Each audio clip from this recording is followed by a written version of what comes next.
Hi, and welcome to the day in the life of a VacaPreneur. So, how much do you charge for a bedroom? That's a really good question. When you think about becoming a host, you have to think about many things. One is, what's your plan? Do you plan to just simply rent that extra bedroom that's sitting in your house? And if that is what you're renting, how much are you renting it for? What are your goals? What do you plan to achieve by allowing people to occasionally come through your home and share your space? Are you looking for just a little extra income so you can buy a few new pairs of shoes? Are you trying to make ends meet for a tight budget? Are you trying to make this a revenue stream, something that would allow either you or your partner to stay at home and pursue their true dreams by doing a startup? There are many reasons why people plan to have become an entrepreneur, a VacaPreneur, because they want to earn income. So how much do you charge for one bedroom? Well, there's several ways to make that decision. One is you can look at the different listings in your area and see what others are charging. But as you know, no two apples are exactly the same. So you have to take in factors of some of the other amenities that you offer, as well as some of the skills that you bring as a host. You may be an author or a chef or a painter or someone with a unique skill set that you're going to share. They're going to visit you. Or you may just simply not want to be connected with them and just have them come in through their private entrance or shared entrance and be like ghosts that come through the night. These are the things that you have to think about when you're planning to be a host, a vacation host.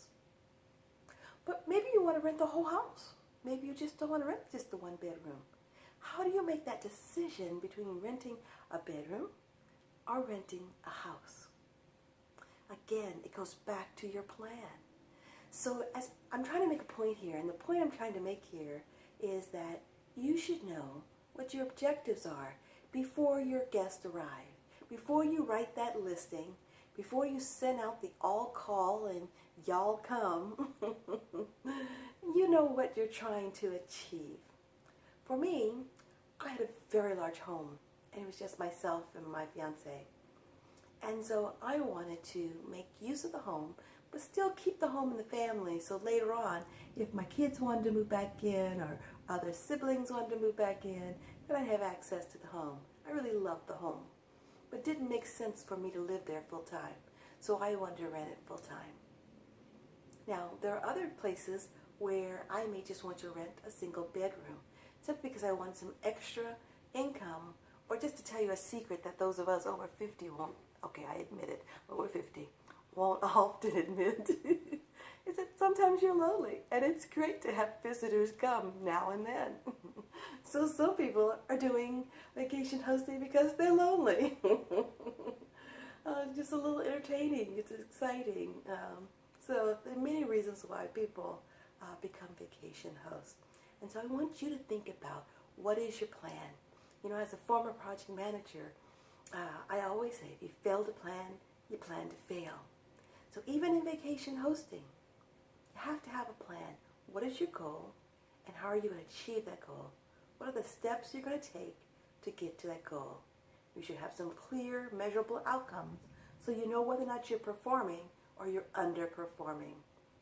So I was speaking with several other hosts the other night, and some of them were saying, well, I know that I'm cheaper than everybody else in the neighborhood, but I like the idea of being 100% booked.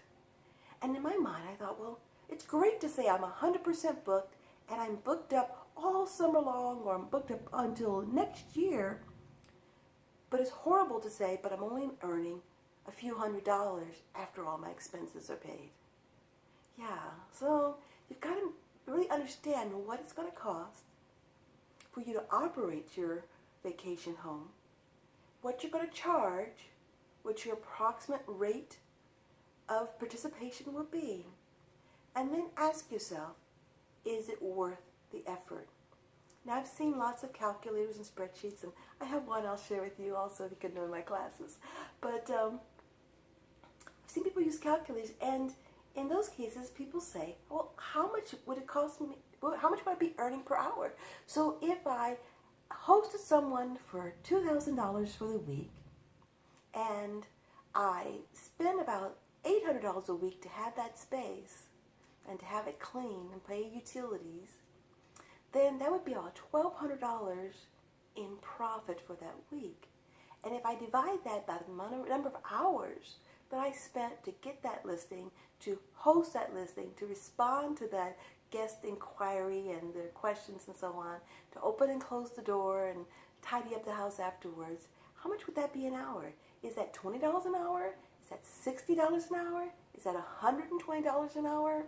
What is your ideal goal for how much you should be paid for the hours you're spending in order to host this guest? And if that number makes sense to you, that's the right number. What happens when you price your unit too high? Well, if you price it too high, then you get less visitors. But once again, same formula.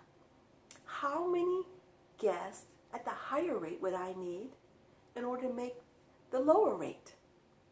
Right? And so these are some of the calculations, some of the things so you should consider in your plan for your vacation hosting. Well, that's all I have for today. I hope I've given you something to think about, because it's busy in the day of a life of a VacaPreneur. So if you like this video, go ahead and leave us some comments. Visit us on Facebook, give us your story, tell us, ask us some questions, and we'll get back with you. And let's all grow as a community together and learn more about our craft. I'm Bria White, and this has been a day in the life of a VacaPreneur. Have a great day now.